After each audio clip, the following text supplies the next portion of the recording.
新书快报。大家好，我是诚品书店的宣颖，我是周朝华。我今天要跟大家介绍一本书，是摄影集。摄影集啊，好久没有见到在市场上面。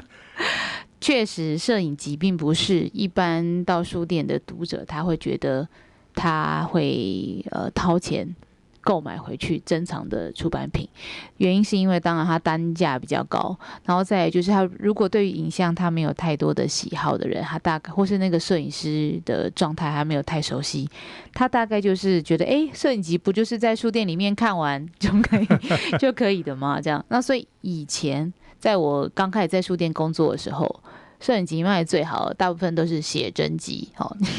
你对上面的人物有很多的认同。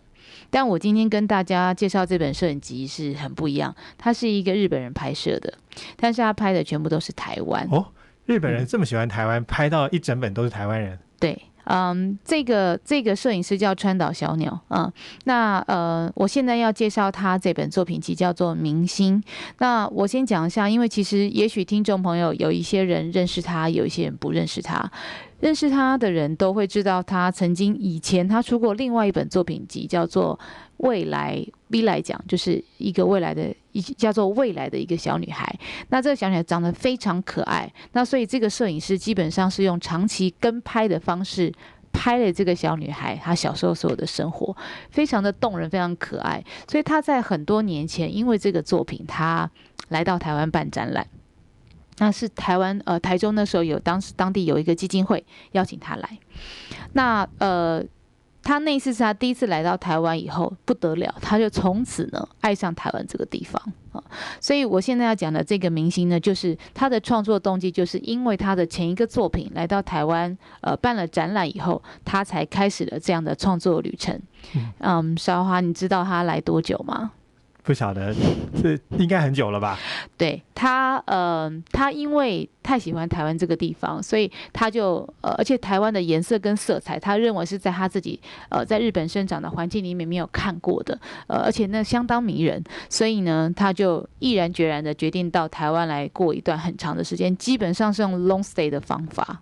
而且呢，他还去了师大语言中心学中文，因为他认为他要拍照需要沟通，然后再来就是我觉得对他而言，台湾的人对于一个外地来的人的这种接纳跟热情跟欢迎跟友善，是他说在日本社会里面你是感受不到的。比方说他说摄影师他跟你说我可以拍你吗，或是你样子太可爱了我可以拍你吗，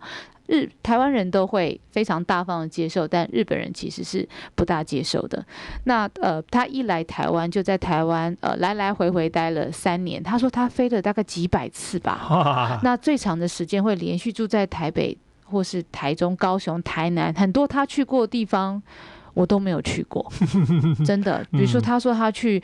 高雄的那个龟山，他在那里或六甲，他在那里待了大概2-3个礼拜那拍了非常多有趣的照片。那后来我就问他你总共拍多久啊？他说大概拍了3年多，然后而且他所有的照片都是用底片拍摄所以他花了很大的成本在自己的创作上面，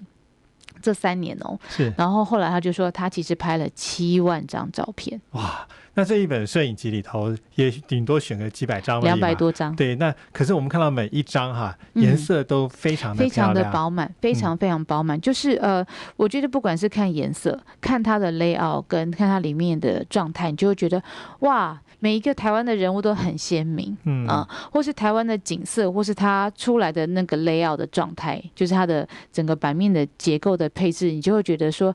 这些人是台湾人吗？或者是说这个场景在台湾吗？然后或者是有一些他其实也去到一个原住民的小朋友家里面，然后其实他有一幕就是拍到原住民的小朋友，他们妈妈刚帮他剪完头发，然后脸上身体呢就非常多那个湿湿的掉的头发，然后几个小男孩就是光着身子围在那里恶作剧，所以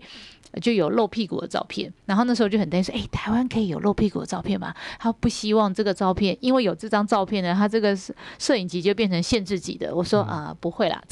这个照片非常纯真跟可爱是不会的所以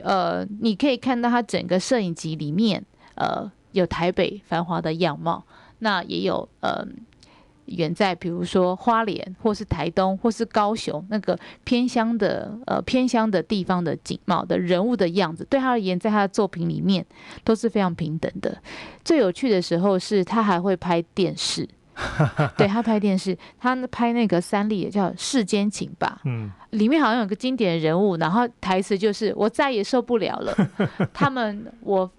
他叫方玉珍还是方素珍，我到底做了什么大家要这样对我。所以我们在去年前年有帮他做展览的时候，就把一系列这样的照片就噔噔噔噔噔就把它贴出来。哇，好有本土味，但却是以日本人的眼光，而且他抓人物跟景色都非常厉害。像是我看过他未来那本书，对，那个小女孩光是拿个饭匙在挖，在嘴巴里面吃的样子就很有意思。我想小孩子本身很可爱，可是像你这本书里头，这本叫《明星》嘛，明星其实也有很多类似这样子的场景，就是我们抓到人物的非常原始朴实的面貌。他在里面拍的每一个人都是素人，那有一些人只是路边在做生意的阿伯跟阿姨。那我回头讲一下这个作品集为什么叫明星。其实在日本的汉字明星我们念法叫咪柚酒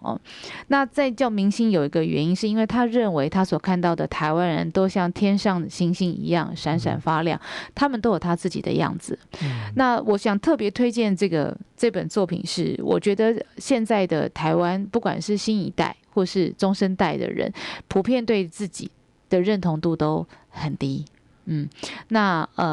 对于自己的环境文化里面的美感的欣赏或是创造都比较少。所以长期在这样自我否定的情况之下，你看一下明星这个作品集，你就会发现其实你应该好好的看看这个环境，那它是不大一样的。因为确实他拍了很多照片，他拍的很多人物的样子，我觉得是一般台湾人自己是不会去拍出来的，但拍出来是非常美。然后您刚刚提到就是那个人物的表情的这件事情，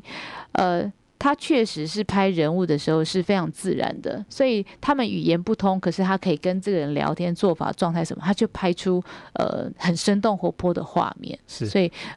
我觉得包含里面不管是嚼槟榔的阿伯、抱小狗的阿伯，或是卖香蕉的阿伯，都非常的迷人。这本书的封面其实也是一个人物，然后我想读者可能会注意到他的装帧，我们讲装帧是不是非常不太一样，它切了一个角，而且你打开才发现不是每一页都长一样大的。对，他的作品集